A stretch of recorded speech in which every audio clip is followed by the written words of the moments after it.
Hello, my name is Logan Black, and today I'll be discussing various criminological theories and how they are relevant today, and how some of them explain crime well, and how some of other theories do not explain crime well, and which ones I personally think explain crime the best.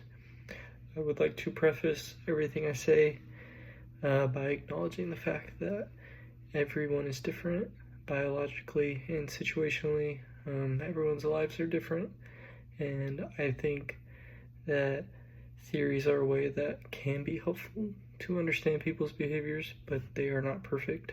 One theory does not fit everyone, though theories will fit some people better than others, and I do think some of these theories are just blatantly wrong as well. If you look at some of the classical theories, rational choice theory, looking back at the work of Caesar, Beccaria, I think these were relatively good theories, focusing on people's free will and rational choice. People thinking about the benefits, the cost and benefits of performing certain actions, committing certain crimes, weighing the benefits of doing some crime versus what maybe will be the consequence of the crime.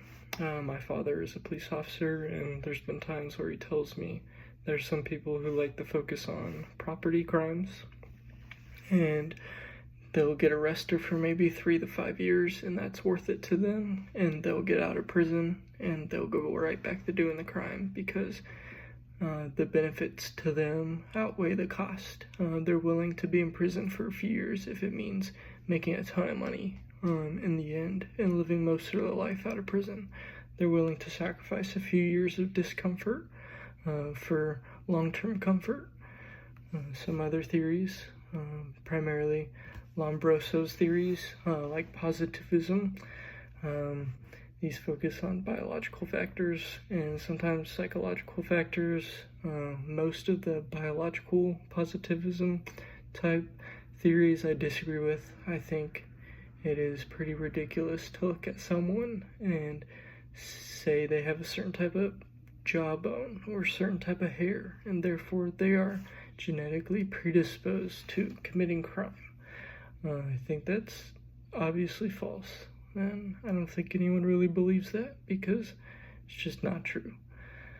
I think some of the psychological theories, focusing on mental illness, those make sense at times, sometimes.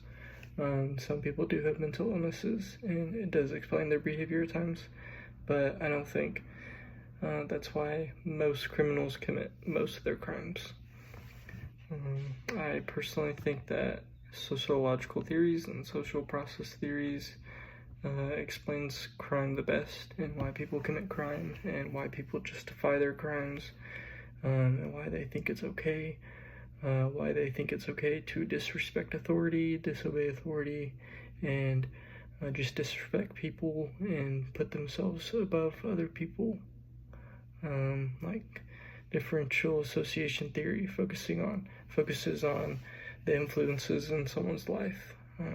If I grew up with friends who were prone to bad behavior, I would also probably be influenced by my friends and start behaving poorly and eventually go on to commit crimes.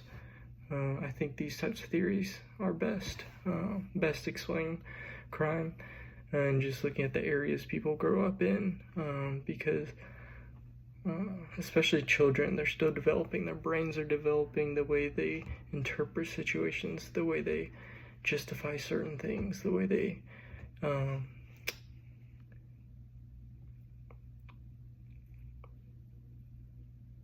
interpret certain situations or morals. A lot of that comes from their parents, their family, their friends, their school, and if people grow up in poor environments, then they're more prone to poor behavior. So those are my thoughts. Thank you for listening.